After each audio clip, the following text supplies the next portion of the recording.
Good evening, everybody. Welcome to your Michael Carrick press conference reaction show for the Manchester Derby. Yes, Michael Carrick era officially begins, people. He will be in the dugout at Old Trafford tomorrow against Pep Guardiola's Manchester City team.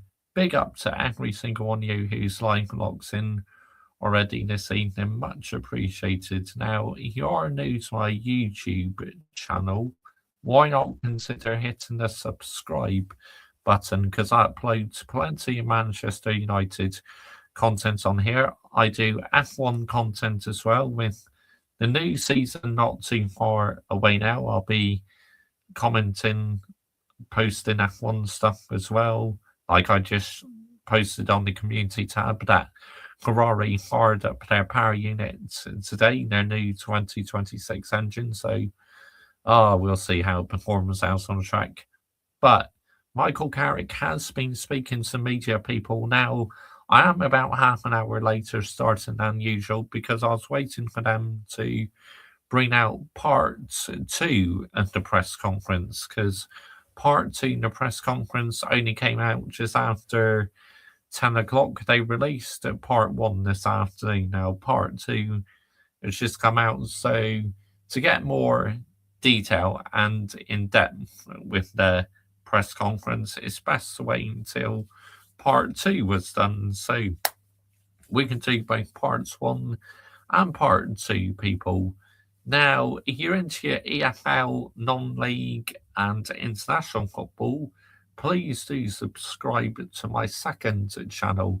The link is in the title, it's also in the description, and you can find my gaming channel in the description. My extra channel, I will be back on my extra channel on Monday. I'm going to be doing some Tomb Raider on there, Tomb Raider 1 Lara Croft, and pinned on top of the live chat and in the description to stream is my channel membership. Yes, I'm a level 1 and level 2 membership. So if anyone wishes to join the YouTube membership program today, you can find all the information pinned on top of the live chats. But the Manchester Derby, am I looking forward to the Manchester Derby? I have to say, yes, I am. A few weeks ago, I wasn't really, with Ruben Amorim in charge, but now with Michael Carrick, it could now be completely different. And we all know what happens, people, with Manchester United. They seem to turn up against the top teams, which is just absolutely crazy work. If they turn up against the top teams, people, why can they not do it against the teams who we should be beating? Because we seem to mess it up against teams we should be beating. We either draw or lose their matches. I mean, there's no consistency with this Manchester United team whatsoever. Let's get it right here, people, yeah? Let's absolutely get the narrative right. Now, please note, with the press conference, I need to play it in the background as audio only. I do not show the press conference on screen. I've not listened to the press conference yet, so what you'll be hearing from me is a complete fresh reaction. So we will be reacting to it together, people.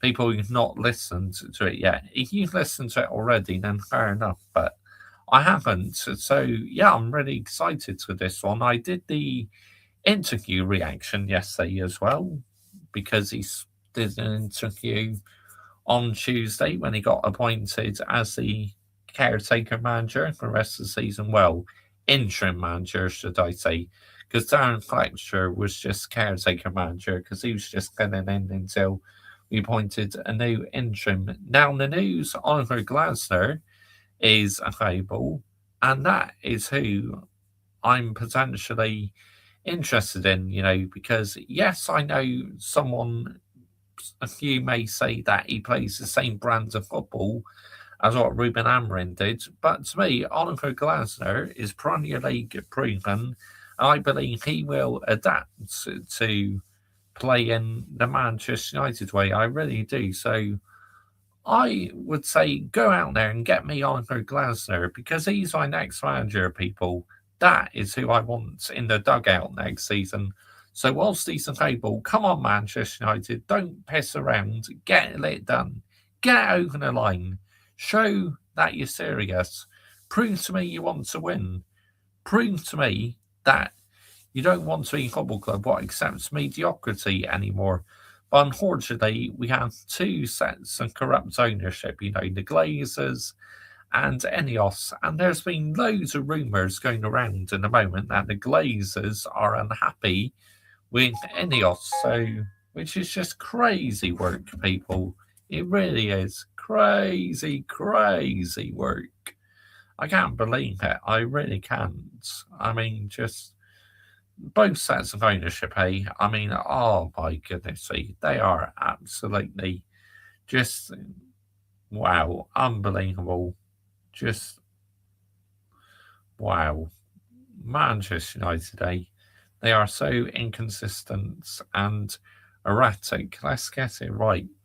I just want my team to win. I want us to act like a serious football club because I'm sick and tired of us being mediocrity.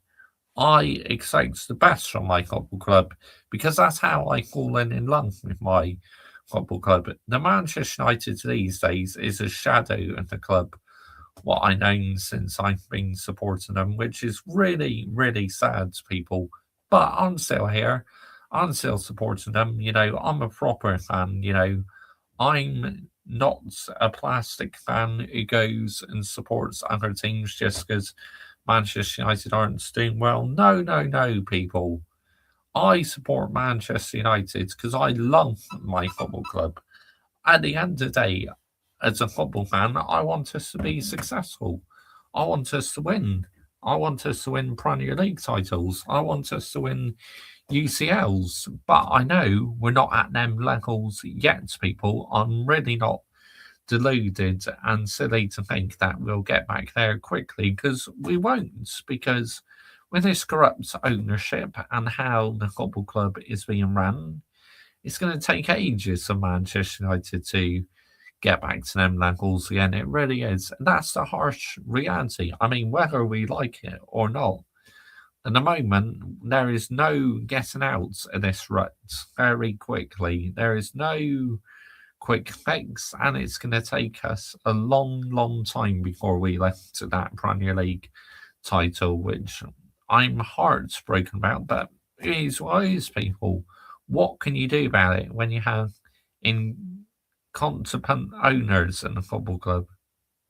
Inept owners. I'm dear me. Like I say, it's green and gold until the football club's sold. Let's get it right. See, green on my fleece jumper. Oh, love this. Peter Storm, very warm. You not heard of Peter Storm? They're a popular outdoor make. I got a navy one as well, or blue one, exactly the same as this. Oh, I love them, really do. Love fleece jumpers. They're so soft. But yeah, it's going to be interesting to hear what words Michael Carrick used. Are we going to hear any buzzwords like context or something? And of course, we will do the opposition as well. Pep Guardiola will be listening to his press conference. I mean, let's get it right because at the end of the day, it's the Manchester derby. But like I say, I'm looking forward to the game. I really am, because I just feel now it's going to be completely different to what it was a few weeks ago. Like a few weeks ago, I would have been dreading this fixture, but now, it's like we just don't know what's going to happen. So this is what makes it very, very exciting for me, people. Let's get it right here, people. Yeah, there's absolutely getting the narrative right. But before I start the press conference, people, I am going to get to you guys in the live chats right now. So big up to every single one of you who's been live and locked in, and I appreciate your patience. Yep, here we go. Dynamite Sorting, big up. There's him adding my channels in. As always, big up. Been calling out Chelsea YouTube today, and they deserve it because they're absolutely falling with PR nonsense news. I'm not falling for it.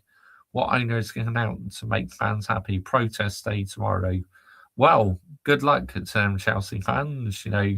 The real ones who are going along with it, of course. And good luck to them. I wish them all the success to take back control in their football club. Good evening, Mister.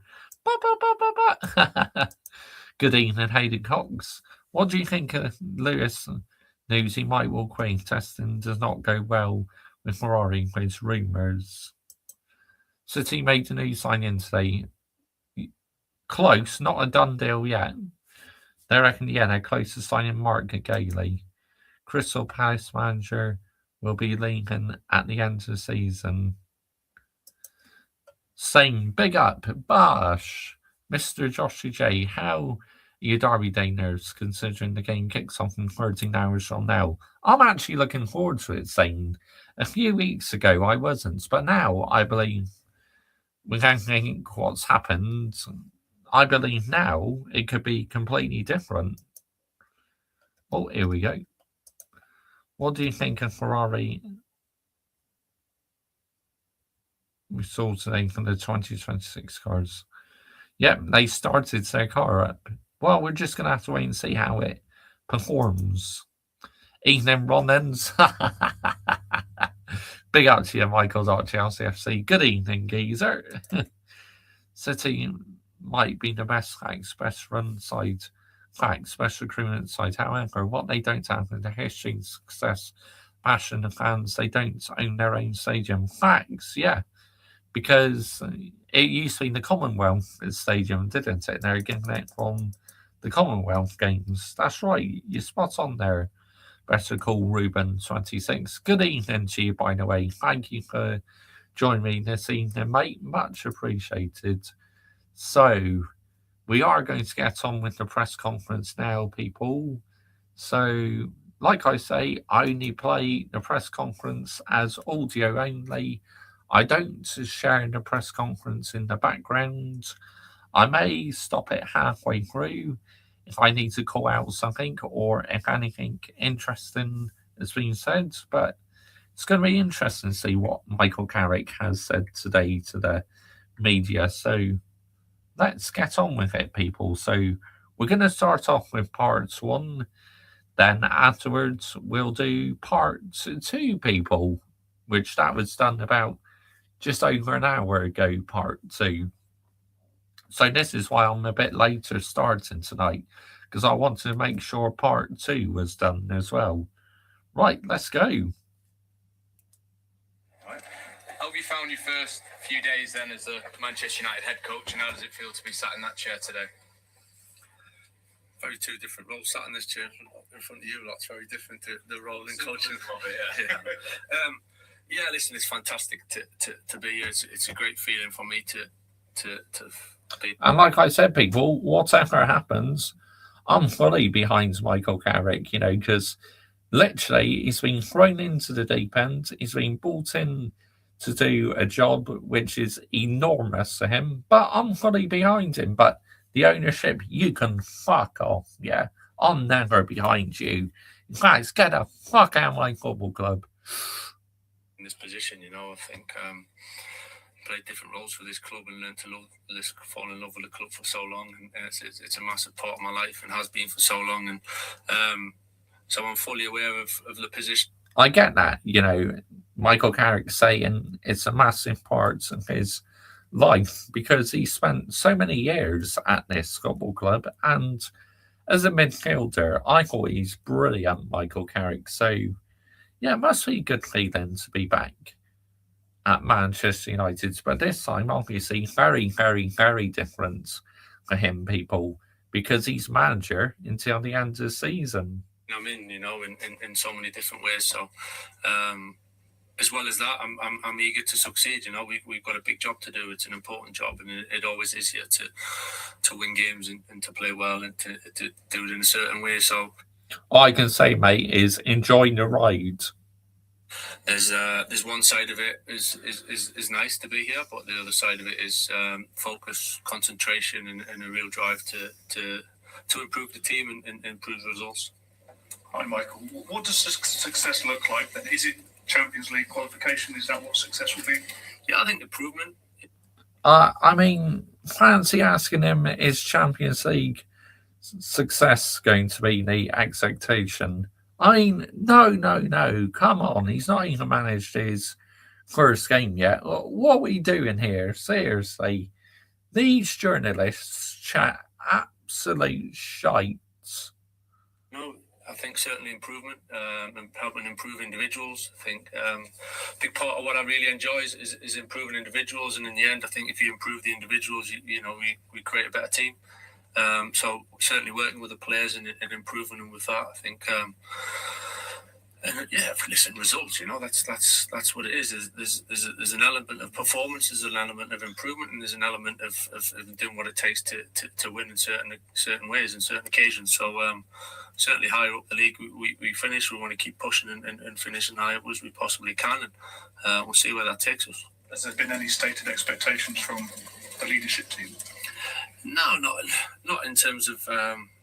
It has to be this way or that way. I think it's like I said, it's we want to be near the top of the league. We want to be top of the league. I mean, that's pretty obvious to say. But I mean, as a fan, I sure do. I want to be in the top of the league, but I know right now it's not possible, people, because unfortunately, like I said, this football club is a long way off from being title contenders. But the message is very clear.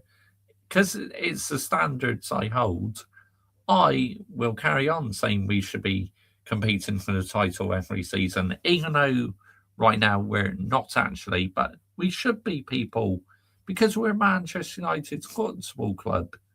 We've got to take some small steps towards that, and European football obviously would be a step forward, and we've got to keep pushing. Hi, Michael. I was just wondering on that point of leadership, what conversations have you had with the likes of Jason and Omar, and kind of understood some of the Glazer family might have been there yesterday with Sir Jim, so what have those conversations been like? If I were you, mate, don't listen to any of their advice whatsoever, yeah? Because both sets of ownerships are absolute corrupts as anything. Yeah, I've spoke to Jason an awful lot and working closely with Jason and Oh, I wouldn't, because wouldn't fucking trust him to run me a hot bath, honestly.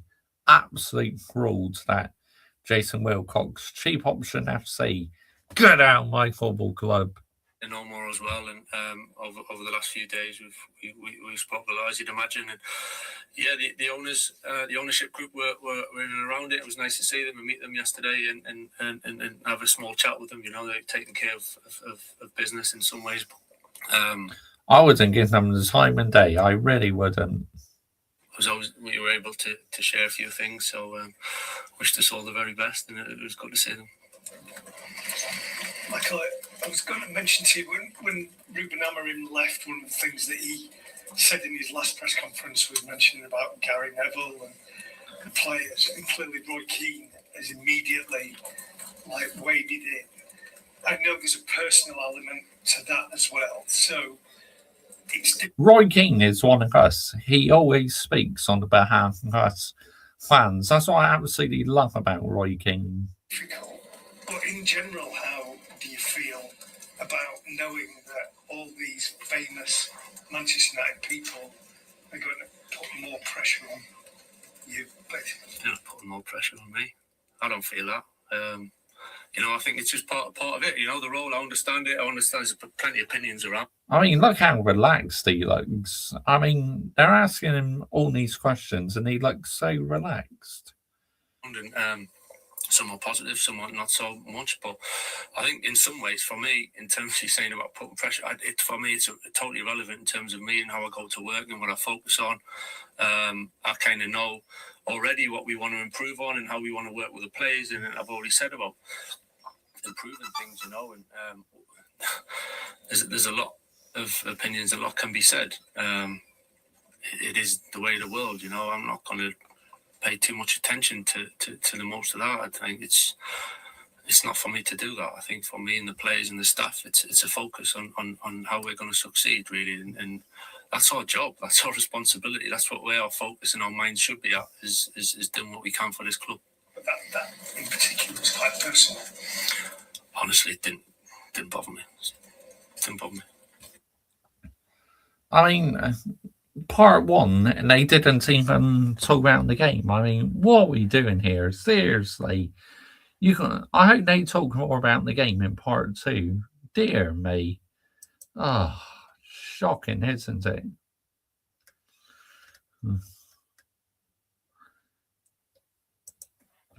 United might not be the club they once were. City will never be us.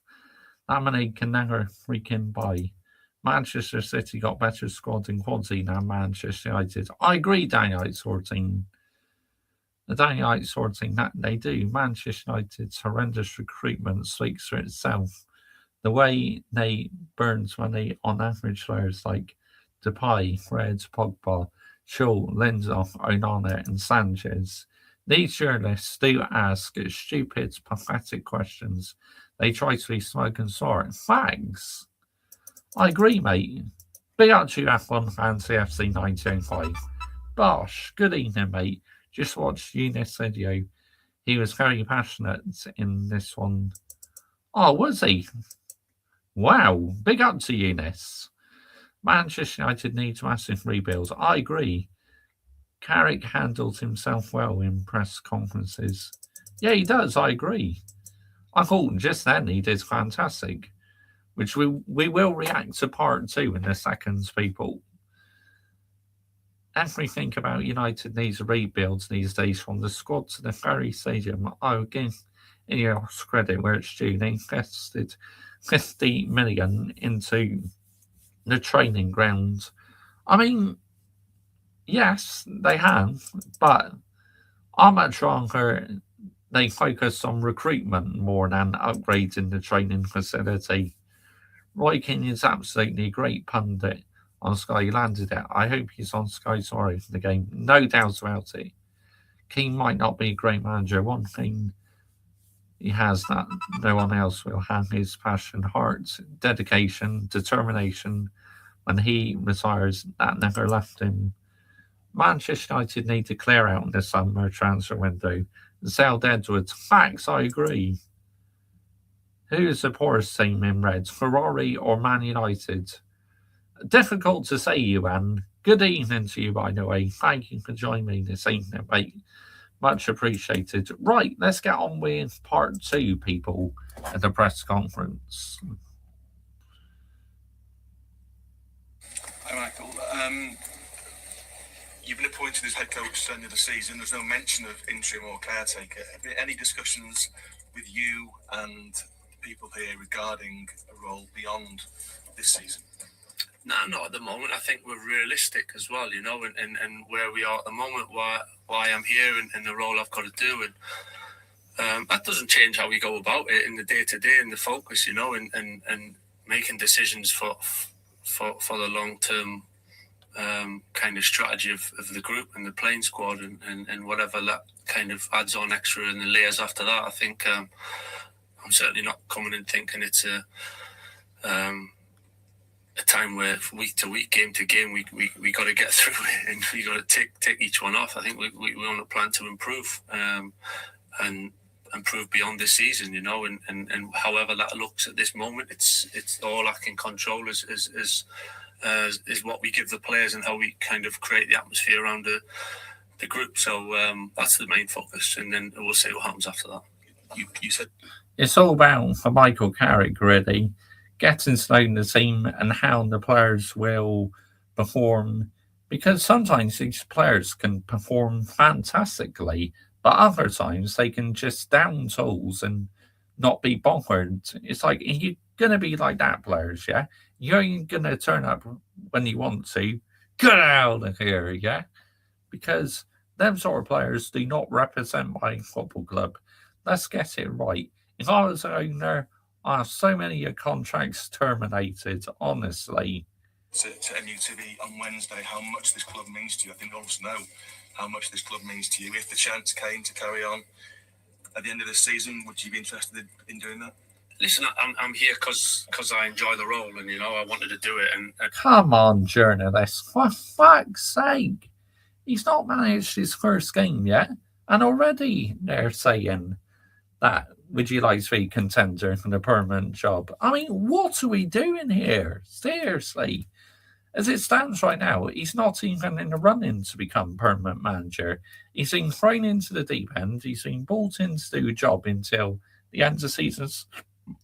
Excuse me. So what the fucking heck are we doing here, people? Absolutely pathetic. And I'm hugely privileged to be in this position. So that's kind of where I am. It doesn't change whatever the term or whatever the length. I'm here to do my best. And hopefully, I've got a lot of experience of what it takes and where we need to get to, and I'll try and help with that. Sorry. Hi, Michael. You were here, obviously, four and a bit years ago now in a similar role, albeit a short term. I think to a lot of fans, the kind of wider picture of the club feels the same. Feels like no progress has been made. There's been managers come and go since then.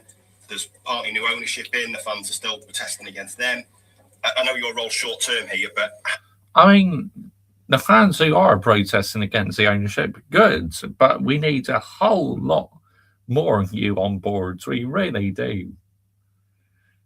how do you go about uniting a club where it kind of feels that everyone's on a different page at the moment? And I think to the fans, it kind of feels a bit soulless and going nowhere. How can you kind of make an influence on that and bring it? We are going nowhere. Under this ownership, we are going absolutely nowhere.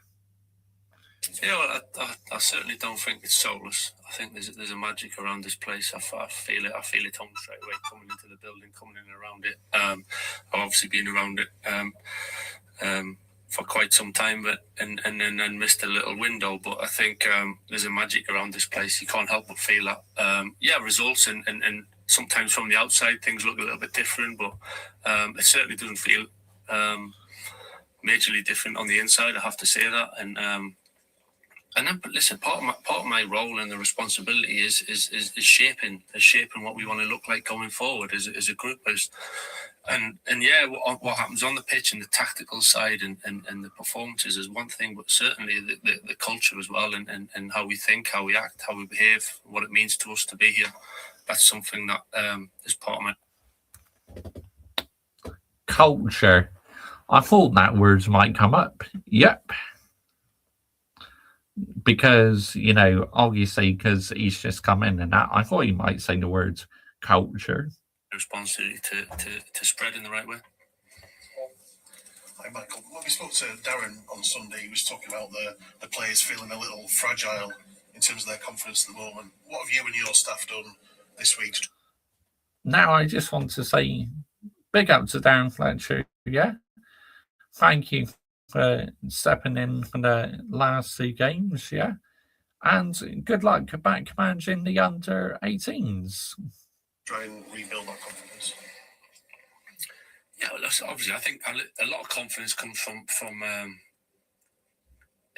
it's funny confidence actually, because you can sometimes get it from a little kind of moment, or you can get a little situation. All of a sudden, it kind of sparks you, and that's sport, top level sport. We've seen it throughout in every sport. It's when you're confident and you're in the zone, and everything kind of happens a little bit slower, but everything's really clear and you're calm. And I think sometimes when you want something so much and you're so desperate that you can almost over try, and it over affects you at times. So there's that, is getting the balance of that. And listen, we're here to support the players. We're here to help them, and we're here to improve them, and we're there by the side to get them through it. And hopefully they felt that for the last few days. And hopefully they'll be behind you, Michael. Yeah, because unfortunately we know what some of these players are like.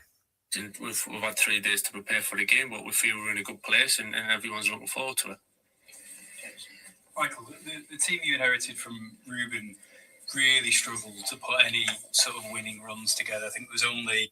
Yeah, because problem was Ruben Amorim, he was too stubborn and playing a system what just was not going to work out. When they beat Liverpool, Sunderland in Brighton in the October, it's the only time they've ever won back-to-back games in the Premier League. How are you going to go about sort of tackling that? Because obviously the challenge is to get to Europe. You're going to need to win some games, but the team has not shown itself capable of sustaining sort of winning runs. How important is it? How are you going to tackle that?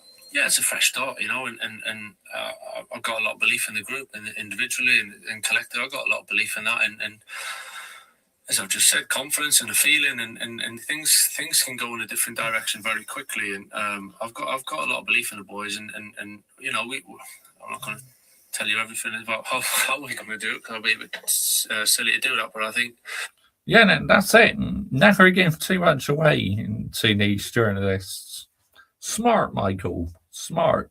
Tactically and as a team, what we want to look like, and things that we feel can help us, and be hugely positive, you know, and what we can achieve. I think is it half full, half empty, you know, and so many times it gets what players can't do or the team can't do. We actually forget what they can do, what they're good at, and believe in that, and work on the strengths and feed off that, and feed that energy to make you better. You know, there's a lot of players and a lot of teams in the world that can't do things, but that doesn't stop them being successful. So we need to find that ingredient, and I fully believe we can do that. Hi, Michael. You just mentioned the word. No. Oh, not this journalists. Jamie Jackson, people. Culture then, before lots of managers come in and talk about, they use that word, and often we talk about the culture that you had as a player and the team under Sir Alex. I know you've only been here a short time, but what have you made of the culture here? Do you think it's an issue that maybe needs to be addressed? I mean, how do you kind of go about doing that?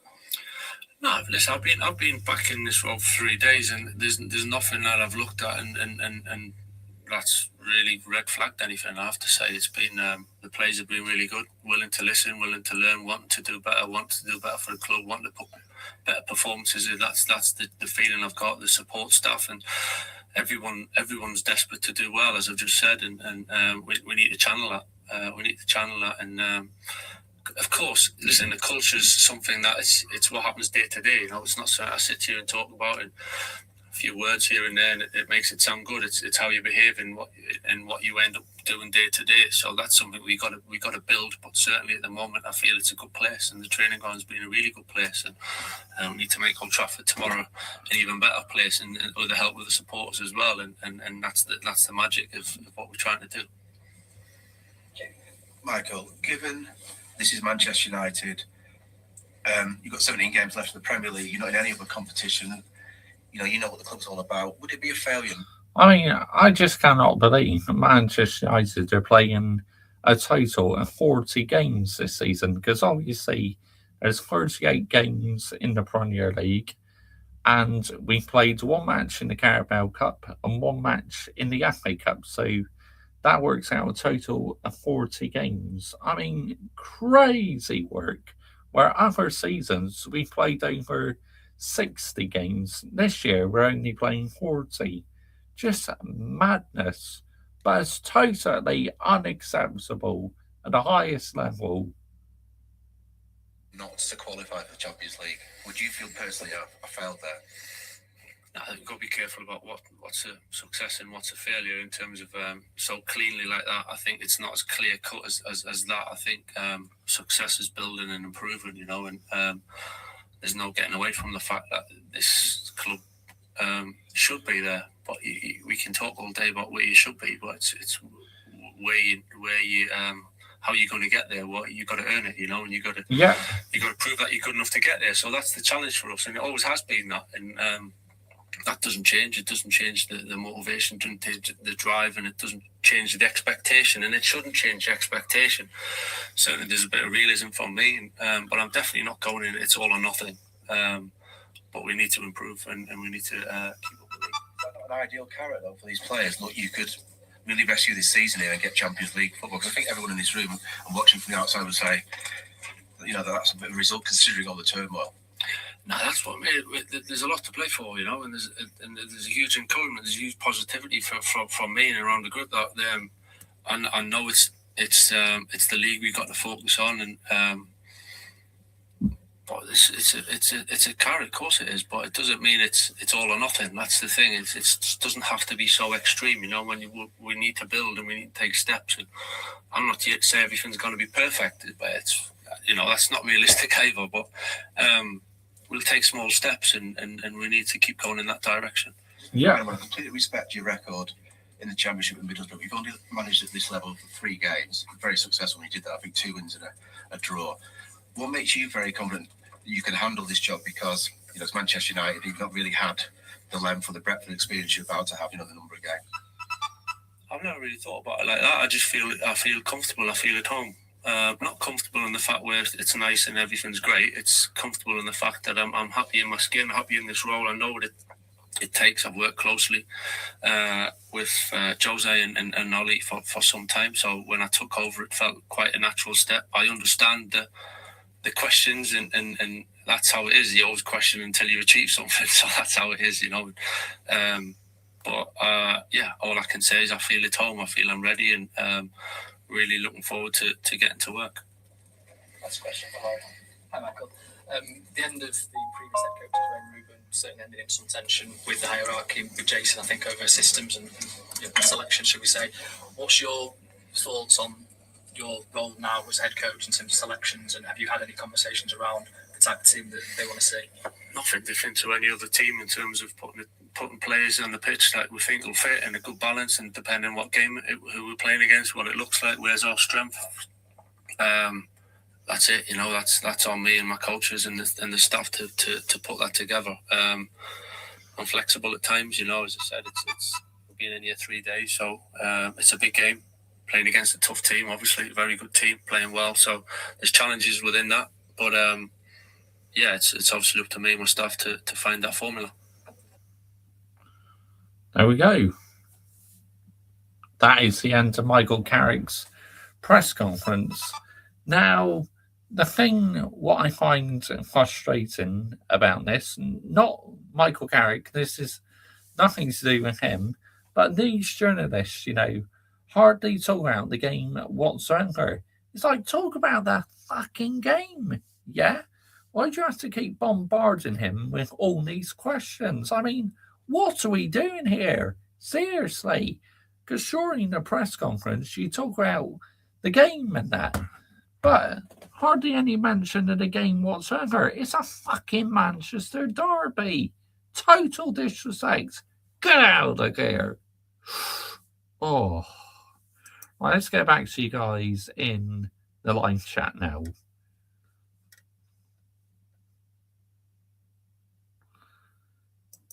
Please, journalists, ask proper questions, answer team news. King would have these players crying in no time. Home truths would humble them. I agree, you mate. Media easier on English managers. ETH and Amarin got it harder by the media. Man City assigned the Palace centre back, and I think he is a good buy. Not a done deal yet. It's close to being completed, but it's not official yet. Who would you sack if you were the owners? If I owned the club, I'll terminate half of the team's contracts and make sure that the standards are getting back on track. These players are on holiday mode and don't want to play in cup games. I don't interest them. They don't respect the badge. Facts, mate. This civil war in our fan base has to end. It does. You know, we need to come together. Yeah. What's up, Josh? Big up to you, King. Good evening, mate. Thank you for joining me this evening, mate. Much appreciated. I don't see Manchester United getting Champions League football. I don't want us getting European football next season. Hurts the club financially. Owners make less money. United in Europe makes these parasite owners more money. True, that does. Karen Wilson in the Masters semi-final, and he beat Robertson. Wow. That's congratulations to him. Right, let's have a listen to Pep Guardiola, shall we? Have a listen to him. Pep Guardiola press conference. Here we go.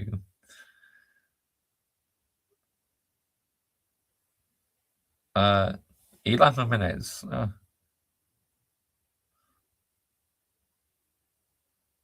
Actually, we'll listen to the one on the Man City channel. for sparing some time for us today. I know it's a big day for you this weekend. Can I start with your player availability, please?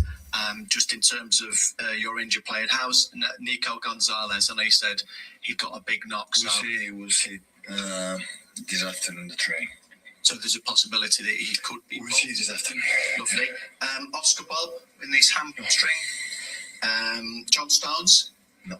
And just as far as Omar is concerned, I know he's got a third place playoff to take part in. Do you have a date yet organised for when he'll return? When finish the third game, we'll travel back. Hopefully with a smile on his face as well, I'm sure. Sorry? And hopefully with a smile on his face. Always a smile on my face. Well, yeah. Since 2022-23 season, Haaland and Foden have scored 15 of the 17 Premier League goals that Manchester City have scored against Manchester United, which is absolutely phenomenal. Does something change maybe in them for this game? Is that always the bar? Have you noticed anything particular about it? And what makes this one such a big difference game? I didn't notice the stats. If they promise me they will continue, they will play tomorrow. Sure. I bet. Michael Carrick will be the sixth Manchester United manager you faced in your time here. Whether it's the hierarchy that you've worked with, the players you've signed, or the staff that you've had, what's been the most important factor in your longevity here in the results? Results. Anything else? Nice straightforward answer. That's Satan. Pat refusing to give away too much stuff to the media. I like it. Fair play. Because why should these journalists get given the time and day? Seriously. No. If you don't win, you're sacked. So we won a lot. That's why I'm still sitting here. There's no other secret. No other club. Like here a little bit more. They are more patient, I would say, but there is no other secret. But then you must be grateful that you weren't winning at stages last season quite a long time, and you still got the backing from upstairs. Yeah, that defined that club. Another club last season, I will not be here anymore. So they were patient. Maybe what we have done in the past as well, of course. So at the end, you can have 2-3 months bad, like it happened last season. We have 3 months not really, really good. I would say really poor. The rest was more than correct. But maybe another club will not be here. But it's maybe because the past was really good. The numbers and the titles and anything we have done is extraordinary. That's why still we are here. And in your time here, United have never sort of managed to sustain a title challenge. It's been Liverpool or Arsenal. Would you have enjoyed a more intense rivalry against them on the pitch during the time? With United? It's where it is. It's where it is. I cannot control what United have done. Since the day one, the opinion I have on Man United, but what happened, I don't know, because I'm not there. I was and I'm not. Hi, Pep. There are reports today about Mark Gay and the club's interest in him. Can you say anything? Okay, just generally though, his position, the defensive positions, how difficult are these injuries making things at the moment for you? Yeah, without John, without Ruben, without Josko, we are in that difficult situation for no one game, but a long, period. It's a difficult situation. But Ruben will be back soon. Josko no. John hopefully we'll see. So. Okay, and obviously it's a big game coming up at Old Trafford. Are the guys who are going to play ready for the challenge of playing there? I hope so. Pep, when it comes to preparing for games, obviously you're always very methodical. With this being a different manager in Michael Carrick, you don't have a lot of reference points. I'm just interested, how do you prepare, and has it been quite different this week compared to other managers you faced recently? Yeah, well, you have more info about what the opponent or the manager, the opponent does. You have to give more info to the players. When you don't have any info, don't give info to the players and focus on yourself. So maybe with a lineup, tomorrow you have an idea. You can have, some idea what Middlesbrough has done, when Michael was in few games, was his first part as a manager in Man United, but it's tactics is about the players, and the players then have United tomorrow is to play different with the Middlesbrough. So make analogy to say what are you going to do. I don't know. And in that, is there a thrill for you still that there's some things you don't know? You solve so many problems before a game as a manager, but this one's maybe a little bit different. You have to react to whatever Michael Carrick might do. Yeah, but I don't have a timeout after 10 minutes to tell the guy, Michael, want to do this. We know that, so we have time. So that's why. And of course, Pep would have saw Michael Carrick play as a player as well, because obviously Michael Carrick was here when Manchester United faced off at Barcelona in them 2 Champions League finals. When you don't have info, it's better, focus on yourself. For example, the game we played against Chelsea recently with the new manager, the first half was completely different than they play in the second half. So that's why it's question adapt and focus on yourself. During Amorim's time at United, I think the main subject was the formation. Some people say the formation is important. Some people say the formation are just numbers. What is your stance of the formation as a concept? The shape of the player. Why are they asking about Ruben Amorim when he's no longer the Manchester United manager? And Pep knows what his system is. He knows what tactics to put out because he's seen with Man City for so long. I mean, what are we doing here? The shape. Yeah, when you play with 5 in the back, it doesn't work. You have to play with a 4. And when you play the 4, you have to play with a 5. That is analysis, and always afterwards. With 5, you can play extraordinarily well, and with 4, you can play extraordinarily well. But the argument is just with the 5, you change the 4, and everything will be click, it will be fine. Oh my God, everyone will be manager, it will be easy. And it's not like that. So always you can do better, whatever you do, because the players looks like the best when the team works well, and it doesn't work when the team doesn't work well. So the days always are good. I never found a manager with the bad days. Before the game, you find a manager, tell me, oh, my game plan is like that. I said, wow, yeah, well played. But after some time, it doesn't work. Hi, Pep. I think I'm right in saying that you described Michael Carrick once as being one of the best holding midfielders that you've ever seen. Obviously, you played in that position. You've managed some of the greats in that position.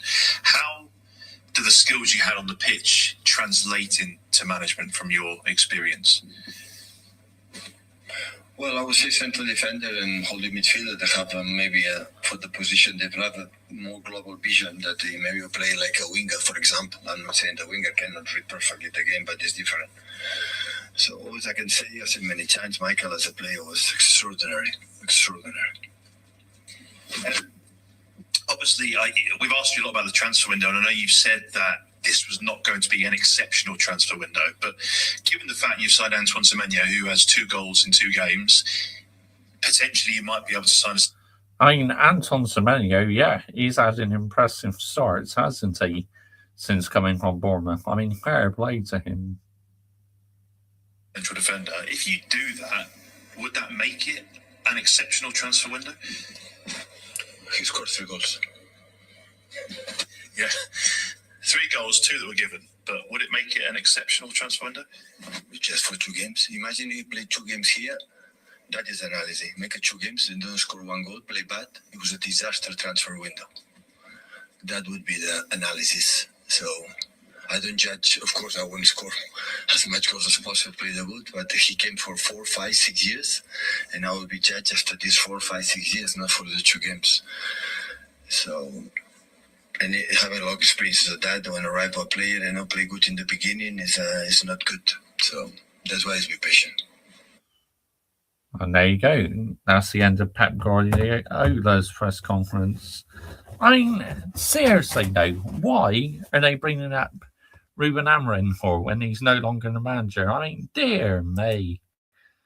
Absolute disgrace.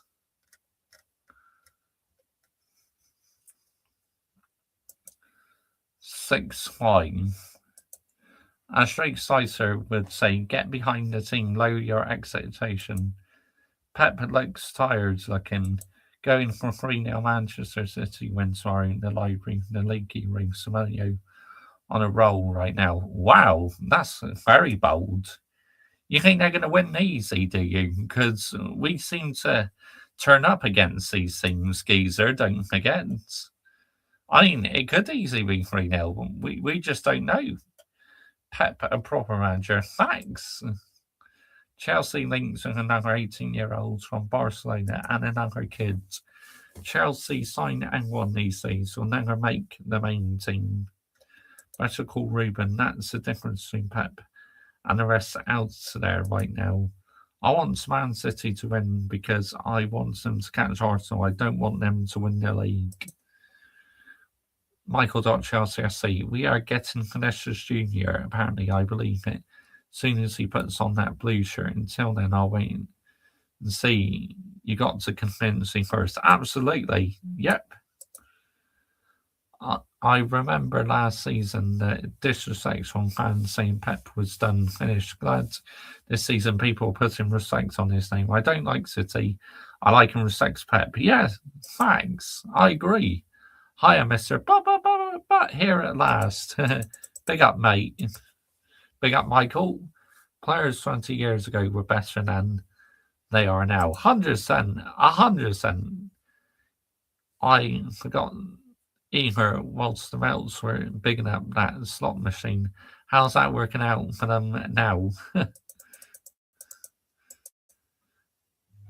Ethan Michael, man, what a day snooker. We'll get some shut-eye before the semi-finals day tomorrow. Good one. He's been found out this season. Josh Geezer, it's because Ruben Aaron is missed so much and loved by everyone. Okay. Big up. Yeah, big up, Adam Dog. Good evening, mate. Thank you for joining me this evening, mate. Much appreciated.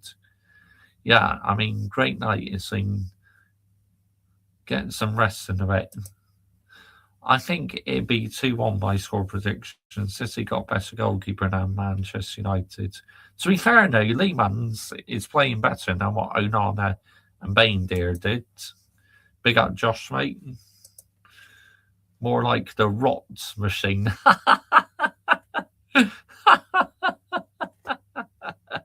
Oh, that's brilliant. Better call Ruben 26. You're funny, mate. How long are you continuing this stream? I'll be continuing for a while, yeah, because I'm just out to Mark Skinner's press conference as well, because he's done a press conference reaction for the Burnley women's game. You okay, Josh, mate? Yeah, I'm all good, Adam Partridge. So, Michael Carrick's press conference. I've already reacted to it, Adam Partridge, but what did you think of it? How strange is it, Macclesfield, to beat some more Premier League teams than Man U in 2026 at the moment? Crazy, mate. Crazy work. I mean, you just couldn't write it, could you? Absolutely could not write it. Unbelievable. But hey, am I shocked? Not really. Not at all shocked. But, yep. Let's see, people.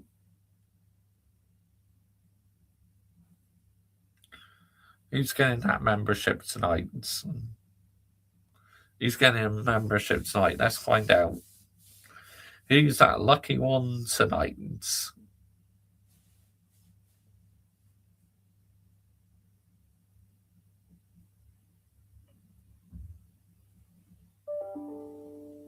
Jay Towie. Wow, that's another repeat member. Big up, mate. Congratulations. He talked well, didn't he, Josh? Mate? Yes, he did, Adam Partridge. I agree with you, mate. 100%. He spoke very well. I was impressed, you know, because he was asked some very challenging questions, and I thought he answered the media very well. So you have to give him credit for that. So let's get on with Mark Skinner's press conference, people. Mark Skinner, the Manchester United women's team manager. Yeah, they were, Adam Partridge. Hardly talk about the game whatsoever. That's what pissed me off, mate. It's like the Manchester Derby. Talk about it. Total disrespect. Here we go. Mark Skinner's press conference. Started very quickly with your hand up there. Do you want to start us off, please? I'll take turnaround this morning. Morning, Mark. Hope you're well. Morning, I think you wake up with your hand up, don't you? You're just that used to it. That's a skill. Yeah, obviously, FA Cup has fantastic memories for United. It's hopefully kind of where you've started on the kind of trophy run. Yeah, of course. We won this competition a couple of years ago, didn't we? Manchester United women. In the same season, the men won the FA Cup as well. So that season, it was double delight. Personally as well. So, how much are you looking forward to this weekend, and how much do you want to kind of replicate what you've done in previous seasons? Of course, it's not been the best week for the women's team, has it? I mean, because we've lost 2 players this week. They've moved on to other clubs, but we have made a new signing today. Elaine,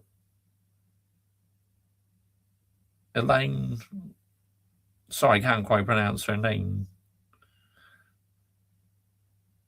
It's incredible if you think. Goldfish said he didn't care about losing in the FA Cup last week. Really? I mean, I was furious. Pre-match conferences, PR, rinse and repeat. I never bother with them. I get that. About it, Dan. And look, it's a hard feat to manage. Is we've got to 3 finals in 3 years in the FA Cup, so there's a romantic kind of feeling about this cup, but we can't. I can't stress enough. We can't take it lightly. And like Burnley, never. You should never take the cups for granted because you never know there's going to be an upset. Love to rip the press, the new asshole Josh Ray. Absolutely, Adam Partridge. Too right, mate. They deserve it. Yeah, there might be a couple of divisions below, but they're an aggressive team that wants to, they want to be in the WSL. I think their ownership have been very clear on that. So we have to take this game seriously. I want to see us build as well, Dan. There were parts of the Arsenal game, we context, we took a draw out of it, but context. Parts I want to see us improve. I want to see us improve with the ball. I think we can be more aggressive with the ball. Defensively, I thought we're excellent, so I want to keep that. But I want to get us back into rhythm, Dan, really. I want to use these games to help us get back into rhythm and really, hit it hard. So. Yes, it is. Really, that's the best positions we can hope for now, really.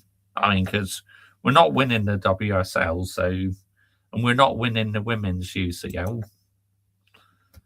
Don't like the PR they talk Man United Josh Ray. Nah, I hate it, Adam Partridge. There'll be no foot off the gas this weekend. We have to give it absolutely everything. Got to. I mean, no matter the opposition, it's like you have to keep going. You cannot afford to take your foot off the gas, otherwise an upset could happen. Don't underestimate Burnley women, people. I want to get back to another final and kind of try and right the wrongs of last year. So I do, Mark Skinner, because the men aren't winning me anything for a second year in a row. So you're my last hope, mate. That will be the aim. We know how difficult it's going to be, but that will be the aim of when we go into these FA Cup games. Kind of what are your thoughts on Burnley? Obviously, again, it's always competitive at the top of the third tier. I haven't kind of dug into it, but I'm guessing, they've got a lot of experience in the team, high-level experience. I'm guessing that kind of paths have crossed with a few of their players in the past. For sure. I think, obviously Claudia was at Birmingham. Mal's just left. Yeah, he said context, but, he put it into good words. I believe this video was on That's Football. Left, and we as I went into Birmingham, she left for Man City. So there's been quite a few. Yana, used to be Daniels, but Matthews. They're high level players that have gone in at Burnley, and will increase the level and quality of their players. But there's quite a few. There's quite a few crossovers. But what I'd say... Big up to you, Fisker, Barca, Pro Catalunya. Big up, mate. Good evening. Done like in their league. I know Wolves, I think, are a couple of points ahead of them in their league, but they are. Of course, I'm going to watch the game, mate. I'm going to watch it too, right? Yo. Yes, I did, Adam Partridge. I did Pep Guardiola's press conference after I did Michael Carrick part 1 and part 2, because part 2 only just came out after 10 o'clock. So this is why I waited until 11 to start this stream. They're a real threat. Most games you watch on them, they're with the ball, they're mostly aggressive. They're probably the dominant team in every game. Hopefully it's slightly different for them this weekend, so we've got to see how that looks for them.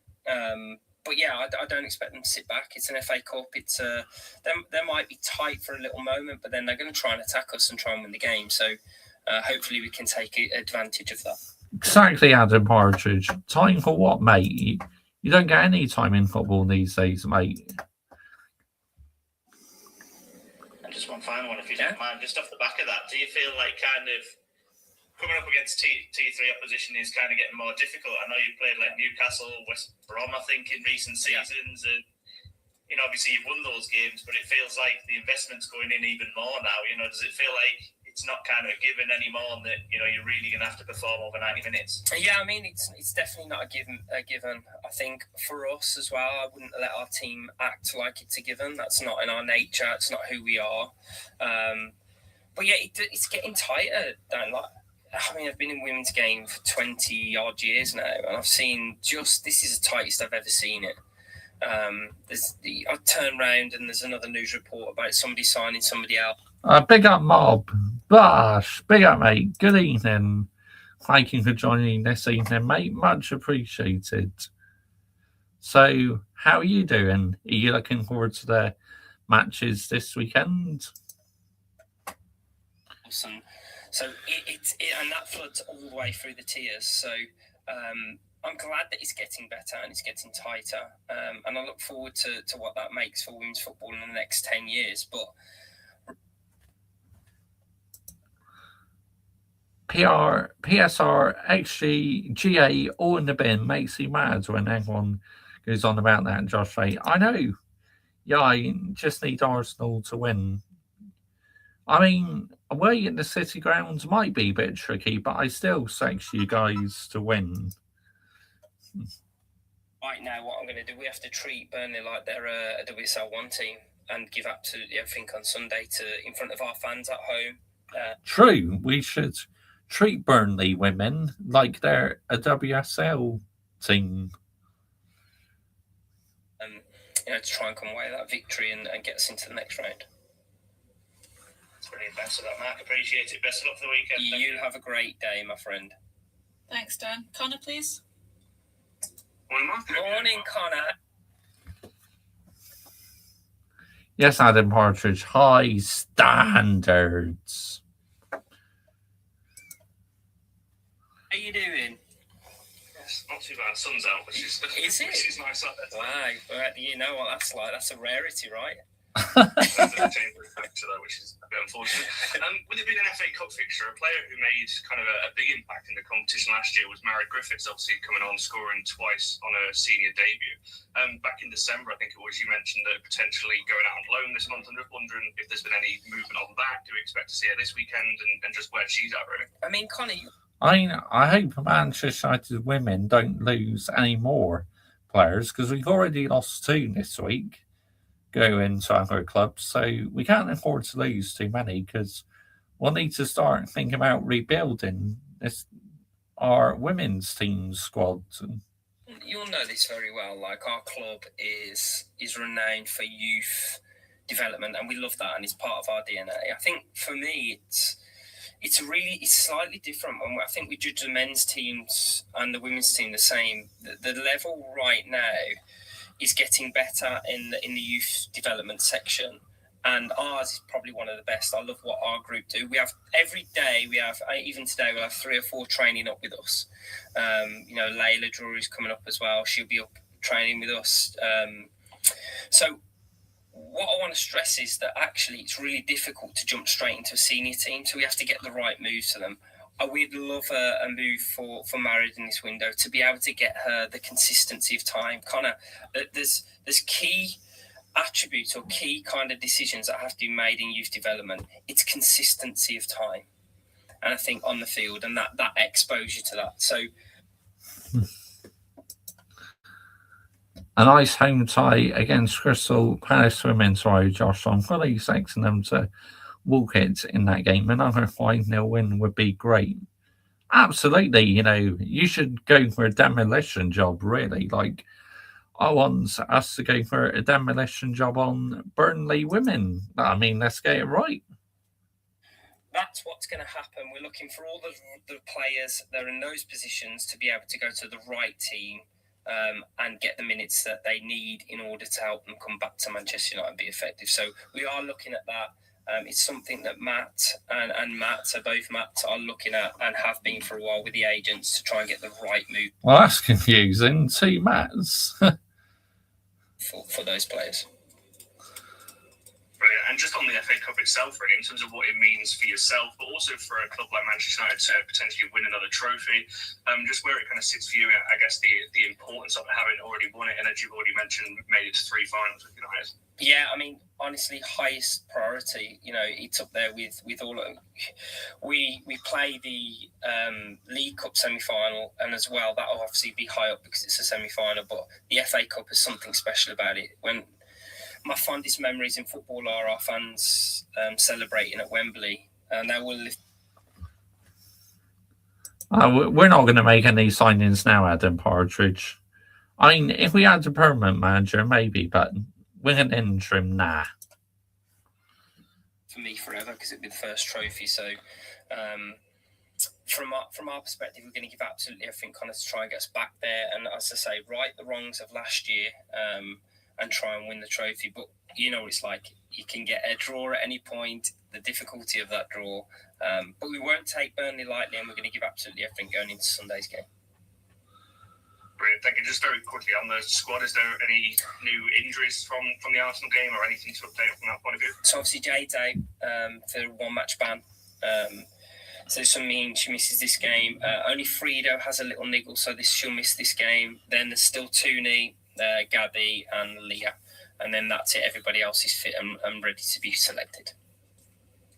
Brilliant. Thank you. Thank you, Connor. Thank you, mate. Thanks, Connor. Simon? Yes, Adam Partridge. We should sign him up immediately. Get him signed up now so that he's ready to come to us in the summer. Come on, Manchester United. Get it done. Please. Hi, Mark. Good morning, Si. Hope you're okay, mate. You mentioned about Jade there. I was just looking on your website and it said that she was available. So yeah, no, I'm sure she's not available for this one game. So it's come through as a 1-game ban, so she won't be available going into this game. I'm just wondering whether you, after last week, have had to speak to Simi, because obviously it's not an easy situation. Managers have to deal with circumstances as they change. But if you're a player and that happens to you, that can be a bit dispiriting, I would have thought. Yeah, look, I've seen the noise around this week, and let me try and explain it as clearly as possible. I put Simi into the game when we had 11 players. Simi was brought into the 10 position to be aggressive with the ball side because I didn't feel that we were as aggressive as I needed us to be with the ball. We take the change. Obviously, what happens. We lose that. We go down to 10 players. Simi's absolute qualities are she has lots of them. But what I think we need in that moment, in a defensive 32 minutes it ended up being side, we needed that defensive kind of understanding. I would love Oliver Glasser press conference at Man United, Josh Strait. That'd be epic, Adam Partridge. Watch Glasser join Dortmund in the summer whilst you get Sir Gareth. If that happens, I'm done. I'm fucking done. Honestly. Oliver Glasner is available right now. So sign him up, yeah? Sign him up. What are we doing here? Get to work now. We'd put Ziggy to right back, but which he has done before for us, but we needed a fullback in that area. The reason we needed a fullback is because Arsenal are predominantly wide area invaders. We then put our natural fullback in. We put Ziggy back in because Ziggy is a more controlling defensive midfielder, unfortunately. And I mean, it does with a heavy heart. And I've said this, and I said it to Simi at the time. I said it to the Simi in the huddle, and I met Simi afterwards. And Simi's been absolutely fine with me this week. She understood it. It wasn't nice. It wasn't something I wanted to do, but it was the right thing for the team, Simon. I must stress that. My job is to always look after individuals, but also make sure that the team functions in the way that we needed it in the moment. And we were probably justified because we had that defensive solidity. And that's all it was, really. It was just a positional necessity rather than be anything personal against Simi. And Simi will obviously get her minutes. I mean, is that something you think of in the moment that you think, well, absolutely, I need to do this, but absolutely, this is going to have a consequence? Absolutely. So, I mean, if you know anything about me, I am definitely an overthinker. So, in that moment, I'm like, it's her. So, there's three options. It could have been, obviously, I could have kept Ziggy at right back and not done anything, but where Simi's experience comes from, she's become very much, she zones in on a one-to-one defensive, but actually you need to be zonal when you're a player down. So that is... Oh, yeah, when he does a preview or something, or a match reaction to the Arsenal-Manchester United game, yeah, Terman knew asshole. Too right. All it was just the experience and knowledge that Ziggy had in that moment over Simi. If and let me be very clear, if it was the other way around where I needed to be more attacking, then it would have been Simi. Simi would have been on the field because that was the role and change I made. And that's what I've explained to Simi. It wasn't a situation I wanted to be put in as a manager, but you have to deal with it. So what I'd say to you is all you can do in that moment is make a decision and then act human and explain your decision because it affects another human. And I felt that I've done that, and I felt that it should be put to bed now because Simi's absolutely fine, understood and understands the situation. Fair enough. Just in terms of Leah and Hannah, you kind of introduced them into the game last week. Yeah. They're still acclimatising, I would have thought. Are they ready to start yet? Egal geezer. You know, the Arsenal fan, that's who Adam Partridge, don't I think he spells it wrong. What's the situation with them? Yeah, absolutely. So the whole reason they came in, Leah hasn't played a 90 since November. So it's just, she trained for a week. Oh, big up to Brian CFC. Gosh. Thank you very much for your $2 super chat, mate. Much appreciated. Big up to you for that. Thank you so much. Thank you, Josh, mate. You're the best, mate. Love all the work you do. Love your channel, Josh, mate. Thank you, Adam Partridge. All right, gotcha. She's just getting used to the team, so it's just about introducing her slowly. Hannah was exactly, we had the same conversation. So like how I speak to the players is I ask them if they're ready, and they both agreed that they're probably not ready to start right now. But you know, coming into the weekend, you know, it's probably likely that Hannah will start. We're still assessing the front options, so I think they'll be ready within the next few weeks. Egal is the Arsenal Dan CFC. For sure. Thank you. Just finally on... Don't apologise. I knew who you were talking about, but Michael.ChelseaFC wasn't 100% sure. Ella too. You said last week months, which can be small or yeah. Is there clarity over what that looks like? Because months could be end of the season or something. Oh yeah, no, she'll be back before the end of the season. So no, it's probably about 6 to 10 weeks, depending on how it was from the point of it. So you're probably looking around 6 to 8 weeks, something like that. So yeah, she'll be back before the end of the season, and ready to go. So yeah, we'll be looking forward to welcoming her back. So she'll miss the European games. Potentially, she could. There's a potential she could be back going into those windows, but it's one of those. It moves every day. It gets better every day. So we'll obviously wait and see that. But it's what's best for Ella as well as she's coming back from it. We can't rush her back and go into. But I will say that she'll be ready for football before the end of the season for sure. Brilliant. Thank you very much. Thank you, Simon. Thanks, Simon. Anything from Catherine? Hiya. Hi, Catherine. I was just going to touch on Rachel Williams. Yeah. Yesterday, I just thought if you had any particular thoughts on that, that would be. Yeah, honestly, I think Rachel's one of those unique footballers that one for me will ever be a fantastic part of my memories of football. I think she's iconic for our club. I think she, I remember getting a lot of grief when we brought her in, bringing in I think she was 34 at the time, a 34-year-old, and then the important goals and the important parts she's played. And she's almost carved at that point a historical kind of position for herself, which is this. I never beg for them, Adam Partridge. It's like the options there. People want to donate. I appreciate anyone who does donate, but I'm not one of these YouTubers who forces them. But the option is always there for people. But either way, big up to every single one of you who has donated. The Ole Gunnar super sub kind of situation. But she'll forever leave with my gratitude and the thanks, and she'll forever be a Red Rachel. I can't speak highly of her enough. And I will forever be, as I say, she'll forever be a fantastic part of my memories in football, both at Birmingham and at Manchester United. And I know our fans hold her in a high regard and wish her the very best for the rest of her career. My job, Catherine, is to try and keep moving this team forwards. We want to be successful. We're chasing an aggressive window, aggressive market, and I have to keep doing that. So it was with a heavy heart that we allow Rach, but it was the right move in the moment. Great, thank you. Thank you, Catherine. Brilliant, thanks everyone. Just a reminder, that's all embargoed until 9:30.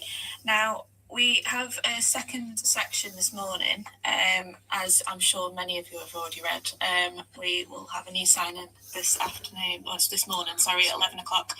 Yes, it is, Adam. I want to ask a question while we've got you on for Mark about Wangertheim. Because they're desperate for money. But it will be embargoed until 12 o'clock, please. So does anyone want to ask a question to Mark about that? Alan, sorry, Mark. You just said there that an aggressive window, and this will be the 16th of January, and you've already made quite a statement. First of all, what is Ellen going to bring? But also, what more is there to come? Ellen, I thought it was. Ellen will bring, I was trying to pronounce her name earlier. Ellen, our new sign-in. I thought that was the case.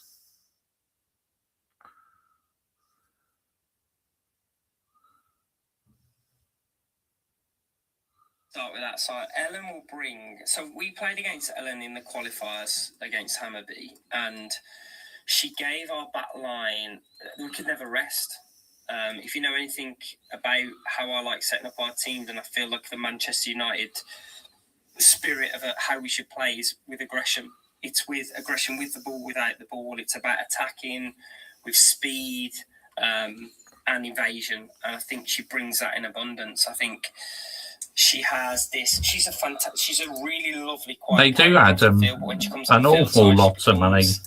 She gets alive and she's aggressive and she wants to take people on and she wants to run behind. And I felt that we'd lost that a little bit. So I wanted to introduce that back into my team to give us a different skill set of when we just need to run a team, we can run them.